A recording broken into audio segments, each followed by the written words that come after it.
In this video, we will discuss about cell cycle and cell division. All living organisms on earth, whether they are plants or animals, biggest or short, their life cycle starts from a single cell. तो उनकी जो plant body है उनका जो basic unit है life का that is a single cell. Now each cell is bounded by cell wall. Inside is present cytoplasm, and in the center is present nucleus, and inside the nucleus are present chromatin threads which are made up of DNA. सो जितने भी sales हैं उनका जो basic unit है life का वो क्या है, सिंगल सेल. सो ये जो सिंगल सेल है ये डिवाइड करेगा और ग्रो करेगा, help in formation of a living organisms. तो cells in all living organisms they will divide, grow and enlarge. तो यहाँ हम देख सकते हैं कि अगर ये पेरेंट सेल है तो ये दो में डिवाइड हो रहा है, फर्दर ये सेल दो में डिवाइड हो रहा है, ये सेल भी दो में डिवाइड होगा. सो हमारे पास एक सेल से दो बने, दो से चार, चार से आठ, आठ से 16, 32, 64 and so on. So we'll get a large number of cells. So these cells, they will grow, and this multiplication is also called as reproduction. This is the characteristics of all the living organisms. These cells will divide, further these will grow, and then they will differentiate, they will form different organs, and this will help in formation of a big or large organisms. So this cell multiplication occurs by formation of various kinds of cells or division of the cells. So we can see here, this is the young cell. This will mature up into a mature cell. Cell division will occur. So parent cell is divided to form daughter cells. Further, these will multiply. So new cell population will be generated. So this is called as cell multiplication. So जो नए cell बन रहे हैं या नया cell population बन रहा है, so this is occurring by a cell cycle. सो ये जो साइकिल्स हैं, सेल साइकिल्स हैं, सिंगल सेल से बहुत सारे सेल्स बनेंगे. So ultimately million of cells में बी जनरेटेड. सो ये जो पूरा सीक्वेंस ऑफ इवेंट हो रहा है जिसमें एक सेल से दो सेल बन रहे हैं या चार बन रहे हैं या आठ बन रहे हैं, तो उसमें जो सेल का जो जीनोम है या डीएनए है वो डुप्लीकेट हो रहा है. और बाकी सेल्स के जैसे अगर मान लीजिए एक सेल है, इसको दो में डिवाइड होना है, तो इसका साइटोप्लाज्म चाहिए, नई सेल वॉल चाहिए, नया न्यूक्लियस चाहिए, तो उसमें अंदर डीएनए डबल हो गया. सो ये जो पूरा प्रोसेस हो रहा है सेल डिवीजन का, sequence of event by which a cell duplicate its genome, synthesizes the other constituents of cell and eventually divides into two daughter cell, इसको हम क्या बोलते हैं, सेल साइकिल. तो ये पूरा जो सीक्वेंस ऑफ इवेंट है हम बोलते हैं इसको सेल साइकिल.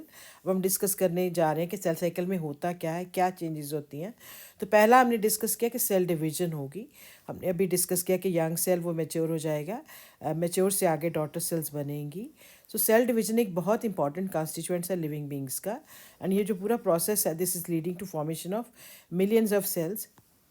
इसमें होता क्या है बेसिकली, सेल डिवीजन में दो प्रोसेसेस बहुत इंपॉर्टेंट है. One is cell growth and second is DNA replication. ठीक है, तो यहाँ पर एक सिंगल सेल है, पहले ये मैच्योर हुआ, फिर उसके अंदर ये जो डीएनए है उसकी रेप्लिकेशन होगी. अब पहला प्रोसेस क्या होगा, cell growth, right. Cell division में जब सेल डिवीजन होगी, cell growth, then there is formation of more DNA. This is called as DNA replication. अगर एक डीएनए है ऐसे, this will open up and इससे दो डीएनए बन जाएंगे.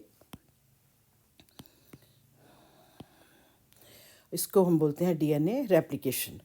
तो अगर एक पेरेंट सेल है, उसमें क्रोमोसोम नंबर है 1 2 3 4, चार है, ठीक है. तो पहले होगा डुप्लीकेशन ऑफ जीनोम. चार से कितने बन गए, 8. अब इसमें जब दो सेल बनेंगे तो इसमें चार चले गए, इसमें भी चार चले गए, राइट.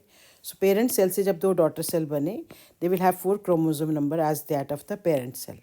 सो जो पेरेंट सेल वाला क्रोमोसोम नंबर है वही रहेगा, तो इसको हम बोलते हैं equational division.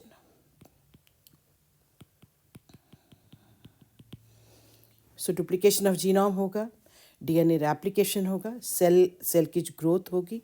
So these are important processes which occur during the cell division process. अभी हमने डिस्कस कर लिया कि व्हाट इज सेल डिवीजन, अभी हमने पूरा डिस्कस कर लिया. तो एक जो सिंगल सेल है जब दो में डिवाइड करता है, सो ये जो दो सेल बन रहे हैं वो पहले वाले सेल से ही बन रहे हैं, तो इसको हम बोलते हैं pre existing cells. So Rudolf Virchow ने बोला था कि new cells they are formed from the pre existing cells. Strasburger ने बोला कि ये जो न्यूक्लियस है इसके अंदर, this is going to divide to form 2 nuclei, right. So जो न्यूक्लियाई बनेंगे वो भी पहले वाले न्यूक्लियाई से बनेंगे. New nuclei are formed from the pre existing ones. So इसके अंदर जो न्यूक्लियस है यही दो में ऐसे डिवाइड करेगा, ठीक है. और फ्लेमिंग ने टर्म कॉइन किया था माइटोसिस को, और फार्मर एंड मूर ने टर्म को जो डिज़ाइन किया था दैट इज़ मियोसिस. अब सेल डिवीजन दो तरह की होती है, माइटोसिस एंड मियोसिस. इस वीडियो में हम डिस्कस करेंगे माइटोसिस. माइटोसिस में हम देखेंगे कि पेरेंट का जो क्रोमोसोम नंबर अगर 16 है तो डॉटर सेल्स का भी क्रोमोसोम नंबर क्या रहेगा, 16. Chromosome number will remain the same. So इसको हम इक्वेशनल डिवीजन बोलते हैं. अब सेल साइकिल में होता क्या है, what are different phases of the cell cycle. अब इसमें दो फेजेस होते हैं, one is interphase and second is M phase और माइटोसिस फेज. एम फेज जो है एक्चुअल सेल डिवीजन फेज है जिसमें सारी चेंजेस आएंगी, ठीक है. इंटरफेस जो है उसमें प्रिपरेशन होता है फॉर सेल डिवीजन. अगर हम डिस्कस करेंगे ह्यूमन सेल का जो सेल होता है वो 24 घंटे में एक बार डिवाइड करेगा. यीस्ट का 90 मिनट में डिवाइड करता है. अब एक सेल जब दो में डिवाइड होता है there is also division of the nucleus, ठीक है. न्यूक्लियस दो में डिवाइड करता है तो इसको हम बोलते हैं karyokinesis. Nuclear division is called as karyokinesis. अब एक सेल से जब दो सेल बनते हैं उनका साइटोप्लाज्म भी डिवाइड होता है, ये साइटोप्लाज्म भी डिवाइड होता है तो इसको हम बोलते हैं division of the cytoplasm. So karyokinesis is division of nucleus, cytokinesis is division of the cytoplasm. So ये अब हम डिस्कस करेंगे, ये पूरा साइकिल है सेल साइकिल जिसको भी हम डिस्कस करेंगे. इवेंट्स क्या हो रही हैं सेल साइकिल में. तो सबसे पहले हम देख रहे हैं कि ये है G1 और first growth phase, second S और सिंथेटिक फेज, एंड G2 और सेकंड ग्रोथ फेज. अब इसमें क्या चेंजेस आ रही हैं G1 और फर्स्ट ग्रोथ फेज में हम डिस्कस करेंगे. Synthesis of RNA, protein, ATP, nucleotides, amino acids, cell growth. Then second is S और सिंथेटिक फेस जिसमें हो रहा है replication of DNA, synthesis of histone, replication of chromosome, growth of nucleus. Then G2 phase, synthesis of RNA, protein, macromolecules for spindle formation. अभी हम ये discuss करेंगे सारी चेंजेस डिटेल में, organelle formation and cell growth. तो G1, S and G2 face, तो इसको हम बोलते हैं इंटरफेस. ये पूरा क्या है, इंटरफेस और आई फेस. अब ये जो फेज़ है जिसमें पूरी सेल डिवीजन हो रही है इसको हम बोलते हैं एम फेस. इसको हमने आगे डिवाइड किया हुआ है prophase, metaphase, anaphase, telophase, and then there is cytokinesis. तो ये पूरा हम नेक्स्ट वीडियोज़ में डिस्कस करेंगे, prophase, metaphase, anaphase and telophase and cytokinesis. तो यहाँ पर हम ये पूरा देख रहे हैं कि सेल साइकिल में क्या होता है, interphase and this is the M phase. अब इंटरफेस के क्या कर रहा है, सेल को प्रिपेयर कर रहा है फॉर द सेल डिवीजन.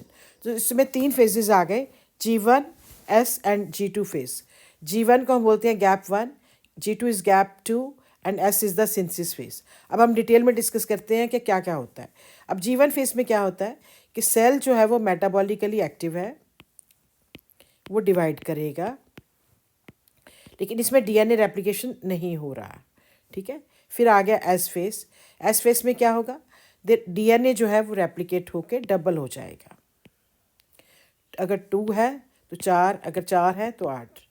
अगर सेल डिप्लॉयड है तो replication it will remain the same. So chromosome number जैसे अभी हमने डिस्कस किया था कि अगर एक सेल में 16 क्रोमोसोम नंबर है तो आगे डॉटर सेल में भी कितने जाएंगे, 16. अब G2 फेज में क्या होगा, सेल ग्रो करेगा, प्रोटीन सिंथेसिस होगा. सो सारी चेंजेस यहाँ पे हमने देखा कि यहाँ पे हो रही हैं. Synthesis of RNA, proteins, macromolecules from spindle formation, organelle formation and cell growth. Spindle formation अभी हम डिस्कस करेंगे कि होता क्या है. अब एनिमल्स में क्या है, एनिमल्स में मान लीजिए हार्ट सेल्स हैं, ठीक है. तो उनमें जो सेल डिवीजन नहीं हो रही है, ठीक है. कुछ सेल्स में जैसे ओकेजनली सेल डिवीजन होती है, जैसे मान लीजिए कोई सेल्स पुराने हो गए या वॉर्न आउट हो गए, ठीक है. सो उनको रिप्लेस करना है तो नए सेल बनते हैं, सेल डेथ हो गया, ऑटोफैगी बोलते हैं उसको हम. कुछ सेल्स ऐसे हैं जो डिवाइड नहीं करते हैं, वो G1 फेस, जैसे हम कह सकते हैं कि they do not divide further, exit G1 phase to enter into an inactive stage.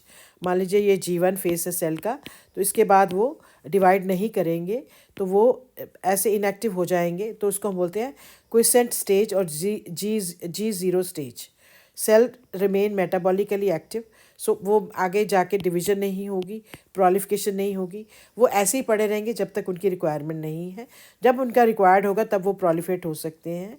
So mitosis जो है mostly this occurs in the diploid somatic cells. Somatic cells क्या होते हैं? Vegetative sales.